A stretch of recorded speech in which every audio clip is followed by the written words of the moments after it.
એ ભાવિનભાઈ કેમ છો? હારું હો. હું કહેતો તો એક 10,000 રૂપિયાની ફૂલ જરૂર હતી. તમારા ખાતામાં પડ્યા હોય તો મને નાખો ને મારા ખાતામાં. શું નથી પડ્યા? અરે કાંઈ વાંધો નહીં. હા હારું હાલો. સીતારામ લાલજીભાઈ કેમ છે? હારું હો. હું કહેતો તો એક મારે 10,000 રૂપિયાની જરૂર હતી. મારા ખાતામાં ગૂગલ પે કરો ને. કાલે જ કોક નાખી દીધા. કાંઈ વાંધો નહીં વાંધો નહીં. હા હું કાંઈક બીજી એડજસ્ટ કરી દઈશ. સારું. કેમ છે હિરેનભાઈ?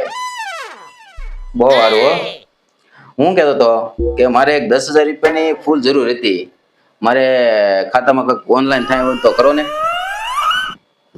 શું તમે ગૂગલ પે નથી વાપરતા? હા તો ફોન પે કરજો. એ કંઈ ઓનલાઈન જ નથી વાપરતા? કાંઈ વાંધો નહીં. હા સારું હાલો. આખા ગામને પૂછશે. હું અહીં એવડી મોટી ઊભી છું ને મને નહીં પૂછે. તમને ઈ તો ખબર છે ને કે હું તમારી પત્ની છું. તમને એક વખત તો મને પૂછવાની ફરજ પડે કે ન પડે? એટલે મને એમ હતું તારે અગર નહીં હોય. તમને પૂછવામાં હું વાંધો? કાંઈ વાંધો નહીં. તારી પાસે 10,000 રૂપિયા પડ્યો હોય તો આપ ને. નથી. એ સાહેબ